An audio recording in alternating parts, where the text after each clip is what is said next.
नमस्कार मित्रों, राधे राधे। आपका हमारे चैनल में स्वागत है।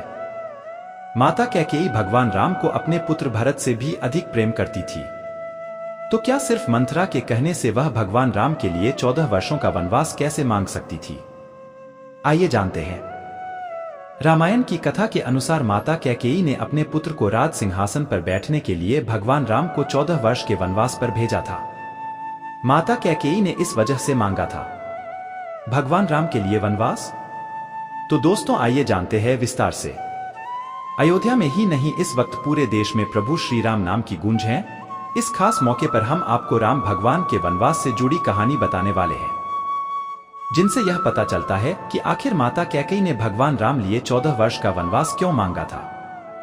रामायण में भगवान राम के लिए माता कैकेयी द्वारा 14 वर्षों का वनवास मांगने के समय का वर्णन प्रस्तुत है। माता कैकेयी भगवान राम को अपने पुत्र भरत से भी अधिक प्रेम करती थी, तो क्या सिर्फ मंथरा के कहने से वह भगवान राम के लिए 14 वर्षों का वनवास कैसे मांग सकती थी? आइए जानते हैं। रामायण की कथा के अनुसार माता कैकेयी ने अपने पुत्र को राज सिंहासन पर बैठने के लिए भगवान राम को 14 वर्ष के वनवास पर भेजा था।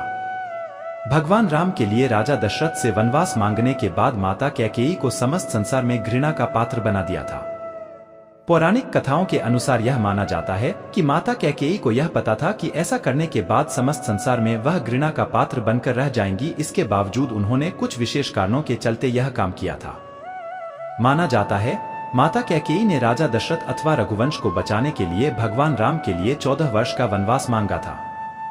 इसका कारण यह था कि राजा दशरथ के हाथों श्रवण कुमार की मृत्यु हुई थी।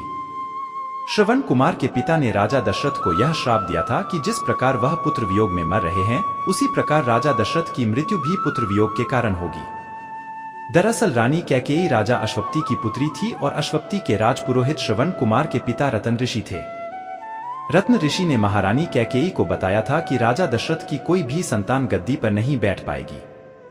साथ ही ज्योतिष गणना के अनुसार उन्होंने कहा कि राजा दशरथ की मृत्यु के बाद यदि 14 वर्षों से पहले कोई पुत्र गद्दी पर बैठेगा तो संपूर्ण रघुवंश का नाश हो जाएगा। रघुवंश को नाश से बचाने के लिए माता कैकेयी ने यह कठोर निर्णय लिया था, जिससे सदैव के लिए उनकी छवि एक बुरी माता के रूप में रह गई। तो दोस्तों, एक और कहानी के मुताबिक बताया जाता है कि कैकेयी राजा दशरथ की 3 रानियों में सबसे ज्यादा प्रिय थी। उनके मांगे गए वरदानों के कारण ही प्रभु श्री राम को राज सुख त्याग कर 14 वर्षों तक वनवास में रहना पड़ा। उनके मांगे गए वरदान से ही पूरी रामायण का आधार बनता है। उन्हें रामायण ने कैकेयी के पात्र के सभी को घृणा होती है। आज भी कोई अपनी पुत्री का नाम कैकेयी नहीं रखता है। इन्हीं वरदानों के कारण कैकेयी को हर किसी की उपेक्षा का पात्र बनना पड़ा, यहां तक कि अपने पुत्र भरत से भी कटु वचन सुनने पड़े। लेकिन क्या कैकेयी ने अपने पुत्र को राज्य मिलने के लालच या मंथरा के बहकावे में आकर ये वरदान मांगे थे? क्या वह वाकई निंदा का पात्र थी या राम को वनवास भेजने के पीछे कोई और कारण था? आइए जानते हैं। कैकेयी विवाह से पहले दुर्वासा ऋषि की सेवा किया करती थी, जिसके फलस्वरूप दुर्वासा ऋषि के वरदान से उनका एक हाथ वज्र के समान हो गया था। साथ ही दुर्वासा ऋषि ने उन्हें वरदान दिया कि स्वयं भगवान तुम्हारी गोद में खेलेंगे। कैकेयी का विवाह राजा दशरथ से हो गया।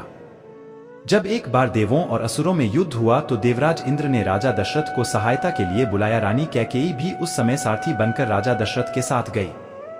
युद्ध भूमि में जब रथ का कीला निकल गया और राजा दशरथ का रथ लड़खड़ाने लगा तो कैकेयी ने अपने हाथ के कीले की जगह लगाकर दशरथ के प्राणों की रक्षा की।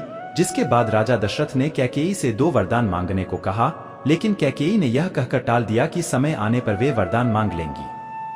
ये तो बात हुई कैकेयी के वरदान मांगने की, जिसके कारण लोग उनसे घृणा करते हैं, लेकिन इसके पीछे कुछ और वजह भी थी। जानते हैं। जब समय आया तो उन्होंने 2 वरदान मांगे, एक तो प्रभु श्री राम के वनवास का, दूसरा कि उनके पुत्र को गद्दी पर बिठाया जाए। इससे सभी को लगा कि ये सब कैकेयी ने मंथरा के बहकावे और पुत्र को राज मिलने के लालच में किया है। लेकिन इन परिस्थितियों के साथ एक परिस्थिति और थी, जिसके कारण उन्होंने ऐसा किया।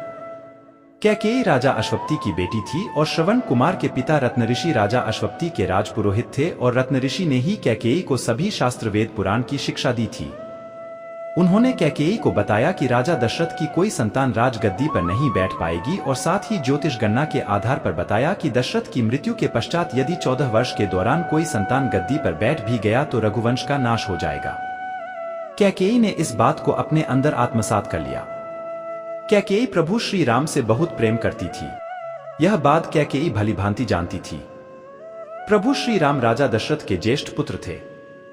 राजा दशरथ की मृत्यु पुत्र वियोग में होने का मतलब था कि राम की मृत्यु कैकेयी अपने प्रिय पुत्र को खोना नहीं चाहती थी, इसलिए उन्होंने राम के लिए 14 वर्षों का वनवास मांग लिया।